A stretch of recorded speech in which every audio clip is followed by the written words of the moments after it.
नमस्कार दोस्तों, मैं Umendra Maurya high tech goat farm में आप सभी का स्वागत है। दोस्तों, आप लोग चैनल को बहुत ज़्यादा लाइक और सब्सक्राइब कर रहे हैं।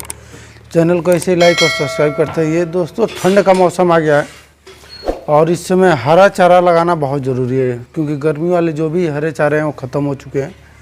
तो ठंड में आपको कौन से हरे चारे लगाने हैं जो सबसे अच्छे होते हैं बकरियों के लिए, तो एक मैं तरीका बता रहा हूँ हरा चारा लगाने का। सबसे बढ़िया तरीका जो होता है, आपको 4 तरह के चारे एक ही खेत में लगाने हैं। तो कैसे लगाना है उसको, कि आप जैसे बरसीन हो गया, जई हो गया, बरसीन, जई, गेहूँ, ठीक ना, और रिजिका, ये 4 तरह के घास है जो एक ही में लगाने हैं। साथ में एक और ऐड कर लीजिएगा जिसको हम बोलते हैं सरसों। 5 तरह के चारे, मतलब आपको 1 किलो चारा लगाना है। 1 किलो का खेत है, आपको 1 कट्ठा 1.5 कट्ठा लगाना है। तो उसमें जितना भी चारा लगता है आपका, उसमें डिवाइड कर लीजिएगा। सरसों, ठीक ना, सरसों कर लीजिएगा, रिजका कर लीजिएगा, बरसीन कर लीजिएगा, गेहूं और जई। ये चारों चीज़ अगर मिलाकर आप लगाते हैं तो इससे ये फ़ायदा होगा कि बकरियों को बैलेंस डाइट मिलेगा, ठीक है। अब सिर्फ बरसीन खिलाएंगे तो उतना प्रॉफिट नहीं करेगा, लेकिन ये चारों एक साथ खिलाएंगे तो वो ज़्यादा प्रॉफिट करेगा, पाँचों।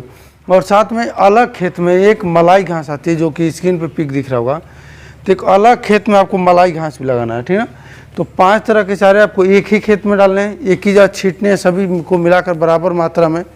और साथ में जो मलाई घास होता है, मलाई घास को अलग डालिए, क्योंकि वो 1 कटान के बाद उसका ग्रोथ बढ़ जाता है, वो बहुत दाब देगा। मतलब अदर चारे के साथ लगा देंगे इसको तो खेत में दाब देगा उसको। तो इस बात को आप ध्यान रखिए। और ये जो मैंने 5 तरह के बताए हैं आपको, तो ये पाँचों चारे एक साथ मिलाकर एक ही खेत में लगा सकते हैं, क्योंकि पहली बार जो होता है बरसीन का प्रोडक्शन कम होता है। तो उस कंडीशन में बरसीन का प्रोडक्शन कम होगा, तो उस समय आपका जो सरसों लगाए हैं उससे प्रोडक्शन आपके चारे का अच्छा मिलेगा।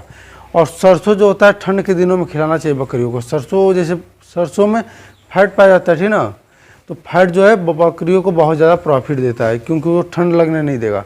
तो सरसों का चारा आपको अवेलेबल रहेगा पहली कटान में। पहली कटान के बाद सरसों और गेहूं कम मात्रा हो जाता है, तो आपका रिजका ज़्यादा हो जाएगा उस खेत में।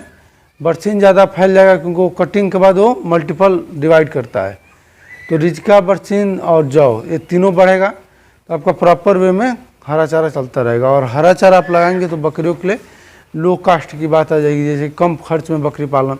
क्योंकि जब हरा चारा नहीं देंगे तो आपको दाना देना पड़ेगा, दाना नहीं देंगे तो बकरियों की ग्रोथ गिरेगी।